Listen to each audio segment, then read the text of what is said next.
GMNA uses artificial intelligence for generated speech, visuals, and production. AI-generated content may contain errors. Please verify important information before making decisions or taking action.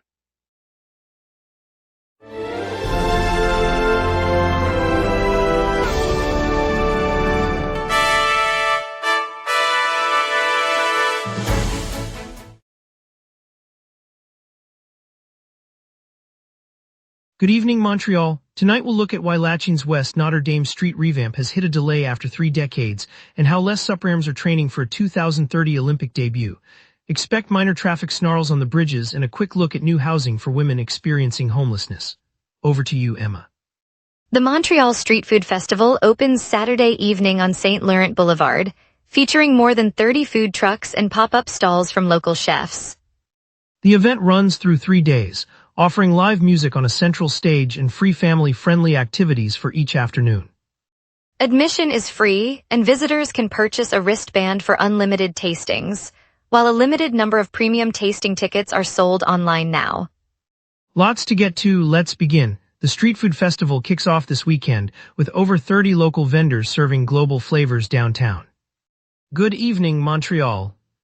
The long-awaited overhaul of West Notre Dame Street in Lachine has been put on hold, ending a 3-decade wait for the borough's flagship streetscape project. Officials announced this morning that a fresh assessment of local merchants' needs prompted the postponement, as the council seeks to align the redesign with evolving commercial realities. The redevelopment, first envisioned 30 years ago, was slated to transform a narrow corridor of historic storefronts into a pedestrian-friendly mixed-use avenue. With the new study still under review, construction crews remain idle and funding timelines are being reshuffled. Residents and shop owners expressed disappointment, noting the delay pushes back hopes for increased foot traffic and revitalized neighborhood character. Borough officials said they will prioritize a solution that supports small businesses and preserves the street's historic facade. Les Suprêmes, Montreal's elite women's synchronized skating squad, are setting their sights on a historic debut at the 2030 Winter Games.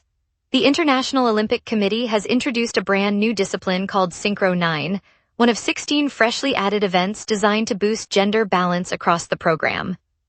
If the team secures a spot, they will become the first Canadian contingent to compete in Olympic synchronized skating, joining athletes from figure skating, hockey, and ski disciplines on the world stage. Coach Marie-Claude Dubois says the group has intensified training at the Bell Center and is fine-tuning routines that blend intricate footwork with dynamic lifts.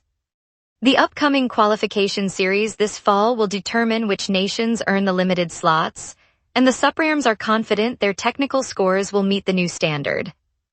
Internet sensation Nurse John, once an emergency room nurse, is set to headline 2 comedy nights at the Just for Laughs festival. The shows will take place at Salle Wilfrid Pelletier on July 24, offering the hometown crowd a chance to see the viral star live. John's blend of medical anecdotes and quick-witted jokes has earned millions of online views, and festival organizers say his arrival adds a fresh, local flavor to the lineup. Just for Laughs, the world's largest comedy festival, draws performers from across the globe each summer. Tickets are already selling fast, with seats filling for both evenings. The performer, who grew up in the city, said returning to the stage feels like a homecoming after years of hospital shifts and internet fame. Audiences can expect a night of humor that balances sharp observation with the warmth of a familiar face. Public health officials have issued an urgent alert as overdose deaths linked to carfentanil continue to climb. Ambulance crews report that the number of naloxone doses given in the first half of 2026 already matches the total administered throughout the entire previous year. The surge is tied to the synthetic opioid, which is dozens of times more potent than heroin and has infiltrated the local drug supply. Montreal Public Health warns that each day without intervention puts more lives at risk, and they are coordinating with emergency responders to expand distribution of the life-saving antidote. Officials urge residents to keep naloxone on hand, call 911 at first sign of distress, and avoid unknown substances. This response aims to curb the tide of fatalities as the synthetic opioid spreads. Alexei Popyrin and Arthur Ferry are set to hit the courts this afternoon as the qualification rounds for the National Bank Omnium get underway in Montreal. Both players will battle through the draw to secure a spot in the tournament's main field, where the world's top talent converges each year. The qualifiers start at around 4:30 p.m., giving fans a chance to see the contenders sharpen their games before the headline matches. Popyrin, the Australian known for his powerful serve, will look to build momentum, while French-Canadian Ferry hopes to translate his recent form into a breakthrough performance. The National Bank Omnium, a staple of the city's summer sports calendar, will move to its main draw later this week, with the qualifiers serving as the final stepping stone for those aiming to compete for the title. Up next, we'll explore how the Ontario forest fires may cloud Saturday's air and impact commuters. We will be right back. If you run a venue, a comedy night, a concert, a fundraiser, you already know the hardest part isn't the show. It's selling the seats. Theaterfiller changes that. In minutes, you're set up with your own ticketing page, QR code delivery, and a door scanner. No technical headaches. No middleman taking a cut of your night. Your event, your tickets, your revenue. Go to theaterfiller.com and fill every seat. Welcome back, everyone. Let's dive into today's local stories, from the Plateau's new park opening to the latest transit updates with Emma Leclerc. Smoke from active forest fires in southern Ontario is set to drift eastward Saturday, bringing a wave of haze that could push air quality into the unhealthy range across southern, western, and possibly central parts of Quebec. Health officials warn that particulate levels may rise enough to trigger advisories for outdoor activity, especially for seniors, children, and anyone with respiratory conditions. Schools and daycare centers are being asked to keep windows closed and to consider limiting outdoor play if concentrations climb.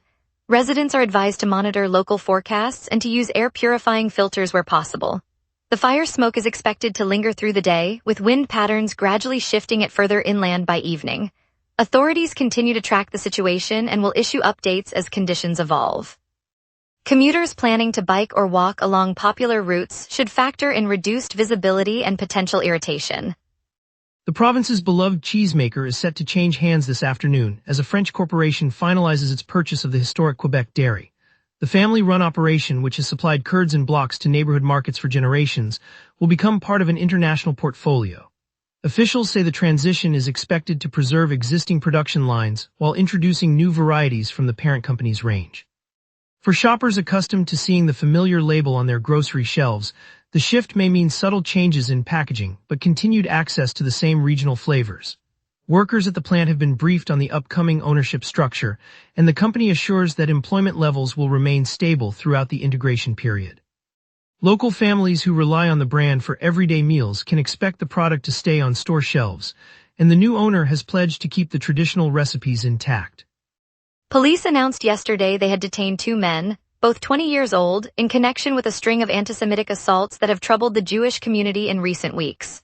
Officers said the arrests were made following investigations into the recent incidents, and the suspects are now in custody pending further questioning. The detentions mark the first arrests linked to the spate of attacks that have raised concern across the city. Authorities have not released details about the specific offenses tied to each suspect, but confirmed that the individuals are believed to have participated in the recent assaults. Police emphasize that the investigation remains ongoing as they continue to assess the broader pattern of hate-motivated incidents. City officials noted that the arrests come as part of a broader effort to address hate-based crimes and promised to update residents as the investigation proceeds. Today, Mission Old Brewery opened a new set of transitional housing units for women experiencing homelessness. The facility offers private rooms, communal kitchens, and on-site counseling, aiming to bridge the gap between emergency shelters and permanent housing. Residents will have access to job training workshops, health care referrals, and child care support, all coordinated by the organization's staff. Officials said the project responds to a growing need for safe, gender-specific accommodation as the city's shelter system remains stretched. By providing a stable environment, the program hopes to help women regain independence and reconnect with families. Neighbors can expect quieter streets as more women move from temporary shelters into the dedicated homes, reducing the nightly flow of people seeking shelter in public spaces. The center also runs nutrition classes and legal aid sessions, giving participants tools to navigate employment applications and tenancy agreements. After more than 3 weeks without a match, CF Montreal is set to return to MLS action against Toronto FC. The encounter, scheduled for later this week, marks the team's first competitive outing since the lengthy pause. Coach and players are looking to shake off the rust and spark a turnaround in form, hoping the break will translate into a stronger performance on the field. Fans can anticipate a lively atmosphere as the rivalry reignites, with both sides eager to claim early points in the standings. The club staff emphasized the importance of capitalizing on the momentum from training sessions over the downtime. As the kickoff approaches, supporters are counting on a spirited display that could set the tone for the remainder of the season. Local supporters hope the win will energize the downtown crowd and boost ticket sales. Now let's turn to the forecast and see what tonight's skies have in store with our meteorologist. A deepening low meets a fast northwest jet, pulling cooler air into Montreal as evening settles. On this date, Montreal once burned to 33.7 degrees in 2018, a blistering spike that rode the tail of a lingering heat wave across the province. Just 3 years earlier, in 2015, the thermometer dipped to 10.4 degrees, a sharp intrusion of Arctic air that followed a sudden plunge in the jet stream. By contrast, the climatological average for July 16th hovers around 24 degrees high and 15 low, underscoring how today's readings sit comfortably between those extremes. Scanning the live radar, the screen is completely clear across the province. No rain echoes, no snow bands. The absence of echoes confirms the dry, stable air mass that the low pressure is shedding as high pressure builds from the west. With the fast northwest jet aloft steering any moisture far north, we expect no precipitation to reach the city tonight, and the map will stay quiet as we move to the outlook. At 6 p.m., the sky is mostly clear, and temperature sits at 24 degrees with a dry 26% humidity. A low-pressure center is still overhead, but it is rising, allowing a building high-pressure ridge to creep in from the west, which will seal in the light air. The fast northwest jet at 157 kilometers per hour reinforces the ridge, keeping moisture out and pushing any lingering clouds east. Winds are 30 kilometers per hour from the northwest, gusting to 49, enough to feel a brisk push across the harbor. UV index reads 6, and no weather alerts are active. Expect the temperature to dip to 22 by midnight and hold steady through the night as the ridge dominates. Looking ahead, Friday brings a high of 27 and a low of 13 under a thick overcast that will trap moisture, though rain remains unlikely. Saturday turns cooler with a high of 22 and a low of 14. A slow-moving frontal band will deliver a 90% chance of rain, soaking the city by early afternoon.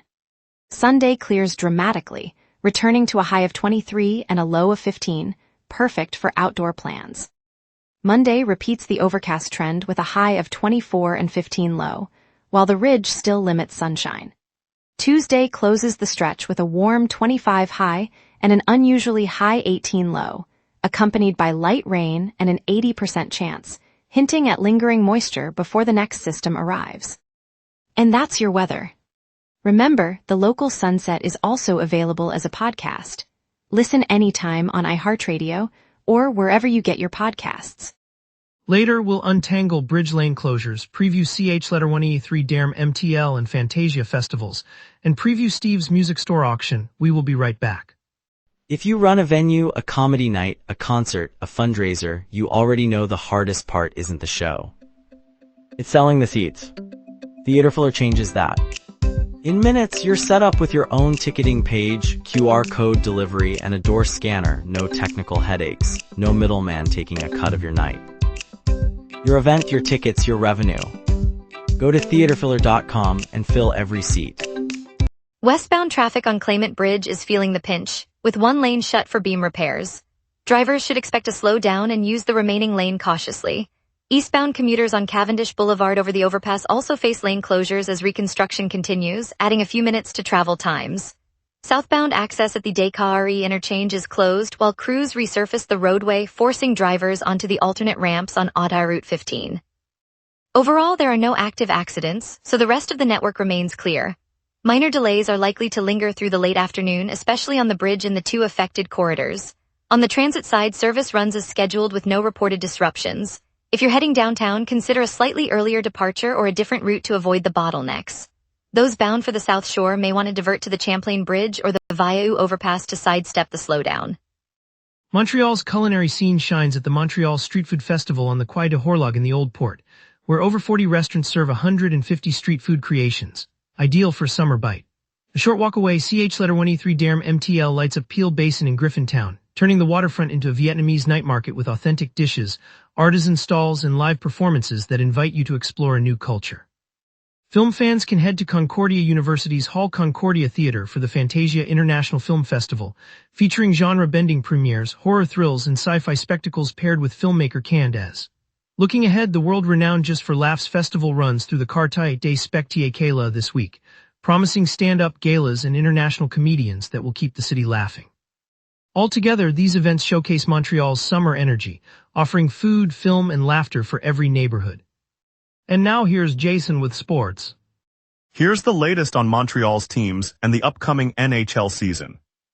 The 2026-27 NHL season kicks off on September 29 with two all-Canadian matchups. The Canadiens will travel to Toronto to open against the Maple Leafs, while the Oilers host the Canucks later that night. CBC Sports notes the historic Canadian start. The Montreal Roses edged the Halifax Tides by a 1-0 margin thanks to a 77-minute penalty conversion by substitute Chloe Minas. The decisive spot kick secured the win in Northern Super League action on Sunday, CBC Soccer reports. The Montreal Roses announced two high-profile acquisitions on Wednesday, adding forward Marie-Yasmine Aladou and defender Yves Perisset to their roster.